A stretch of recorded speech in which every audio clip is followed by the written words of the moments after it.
मित्रों, जय माता दी। 20 फरवरी गुरुवार 2025 गुरुजनों के चरणों में शीश को झुकाते हुए हम आपका मिश्रा ज्योतिष केंद्र में स्वागत करते हैं। आज आपको काशी हिंदू विश्वविद्यालय से प्रकाशित विश्व पंचांग के आधार पर सटीक जानकारी देंगे एवं शीघ्र सफलता दिलाने वाले चमत्कारी शुभ मुहूर्त की भी जानकारी देंगे। पूरी जानकारी प्राप्त करने के लिए हमारे साथ वीडियो में अंत तक बने रहिएगा।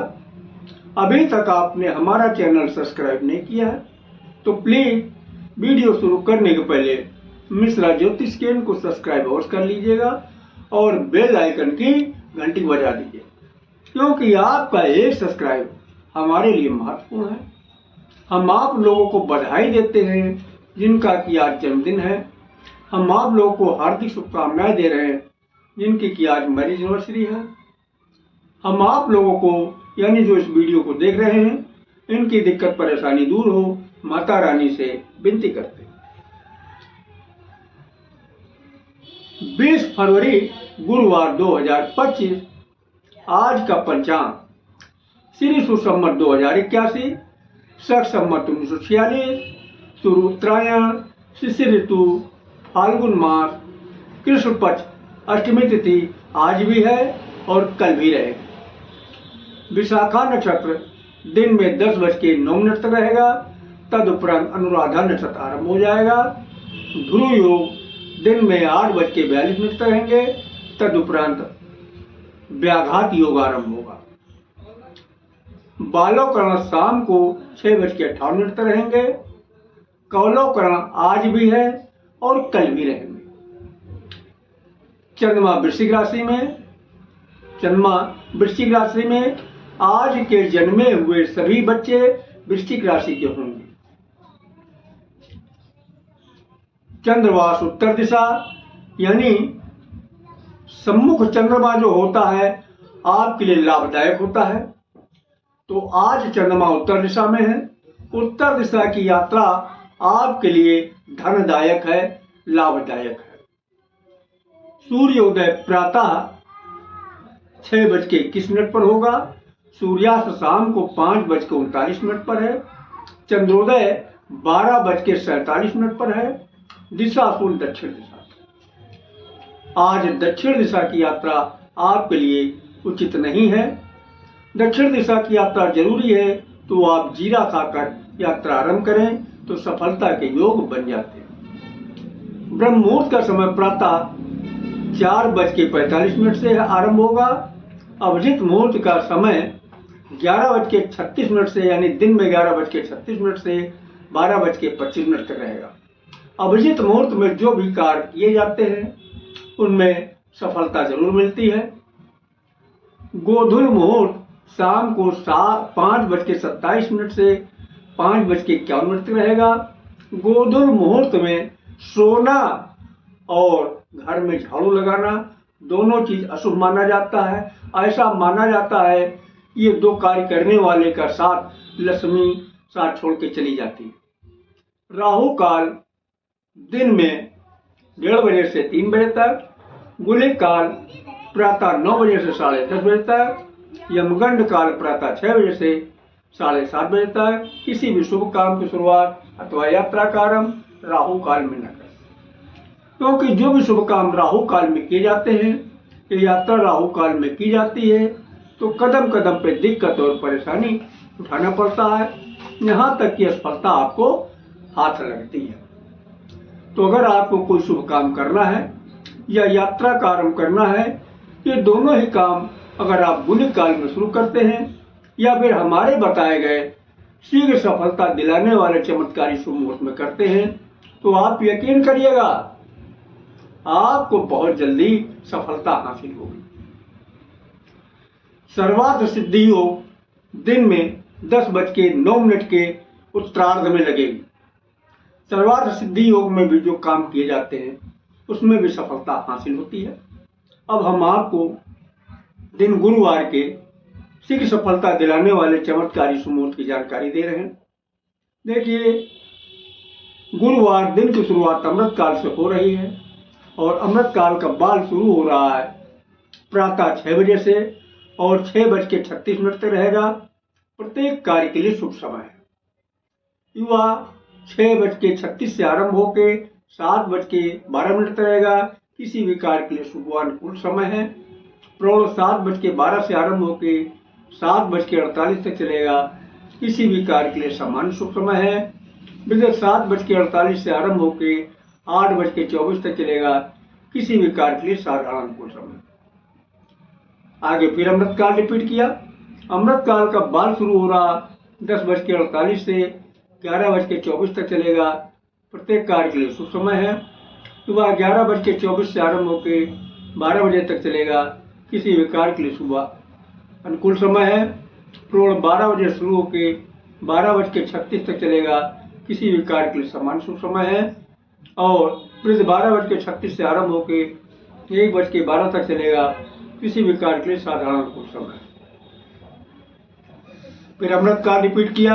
अमृत काल का बाल शुरू हो रहा 4:24 से 4:48 तक रहेगा। प्रत्येक कार्य के लिए सुसमय है। युवा 4:48 से आरंभ होकर 5:12 तक रहेगा। किसी भी कार्य के लिए शुभ अनुकूल समय है।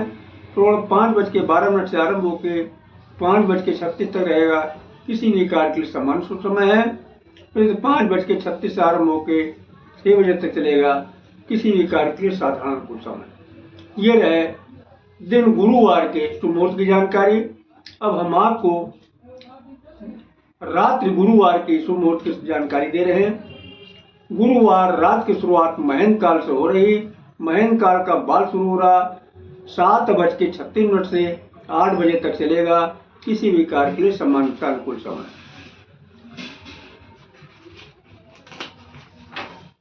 और युवा 8 बजे से आरंभ होकर 8:24 तक चलेगा। प्रत्येक कार्य के लिए पूर्ण सफलतादायक समय है। प्रौढ़ 8:24 से आरंभ होकर 8:48 तक चलेगा। किसी भी कार्य के लिए अनुकूल समय है।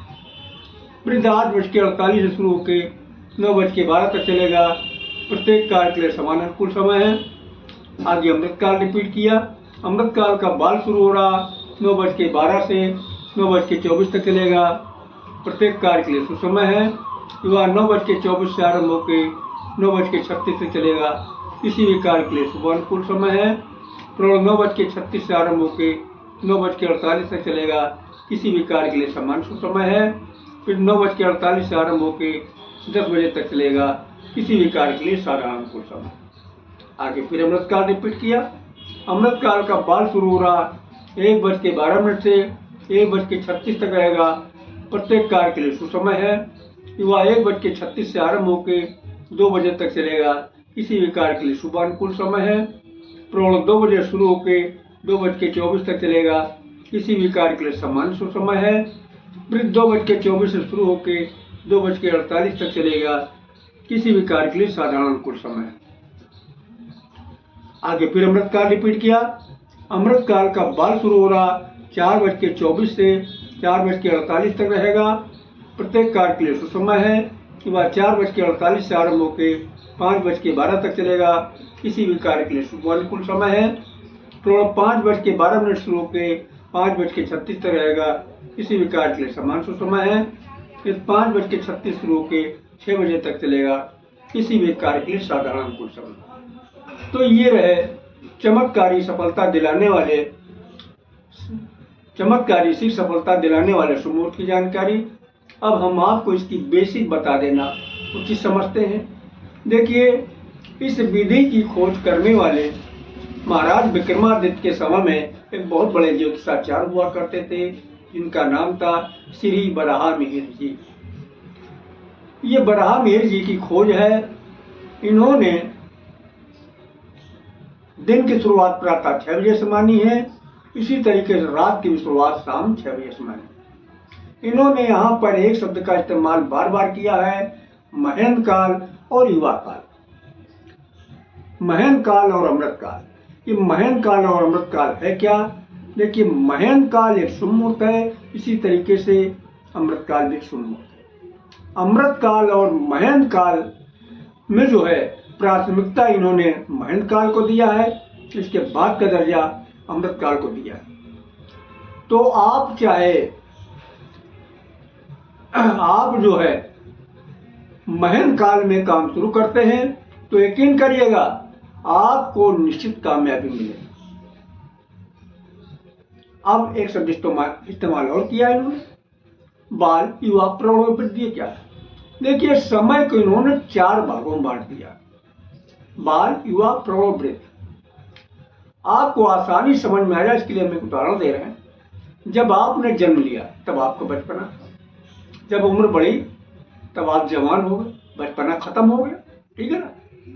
जब और उम्र बढ़ी तब आप अधेड़ हो गए, जवानी और बुढ़ापे के बीच में आ गए, अधेड़ हो गए, जवानी भी खत्म हो गई। जब और उम्र बढ़ी तब आप बूढ़े हो गए, यानी अधेड़पन खत्म हो गया, आपका अधेड़ नहीं बचा, आप बूढ़े हो गए, ठीक है ना। तो अब यहाँ पे इन्होंने बचपने को बाल के नाम संबोधित किया, जवानी को युवा के नाम संबोधित किया, अधेड़ को प्रौढ़ के नाम संबोधित किया और बुढ़ापे को वृद्ध के नाम संबोधित किया, ठीक है ना। अब मैं आपसे एक चीज जानना चाहता हूं कि आप ये बताइएगा, बूढ़ा ताकतवर होगा या बच्चा ताकतवर? सही करें ना, बूढ़ा ताकतवर होगा ना बच्चा ताकतवर? ताकतवर होगा कौन? जवान या फिर अधेड़? तो आप चाहे महंत काल में काम शुरू करें या अमृत काल में काम शुरू करें, जहां तक संभव हो सके आप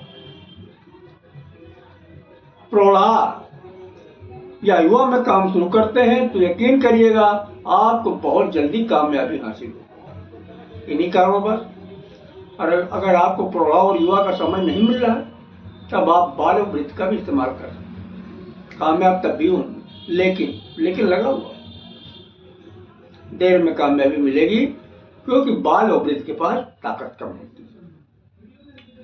अगर हमारे द्वारा दी गई जानकारी आपको अच्छी लगी तो मिश्रा ज्योतिष के इनको सब्सक्राइब करें, लाइक करें और अपने इष्ट मित्रों में अधिक से अधिक शेयर करें तथा कमेंट बॉक्स में आप महाकाल के भक्त हैं तो हर हर महादेव लिखें और माता भक्त हैं तो जय माता दी लिखें। माँ पार्वती और भोलेनाथ मिलके आपकी मनोकामना को शीघ्र पूरा करेंगे। जय माता दी।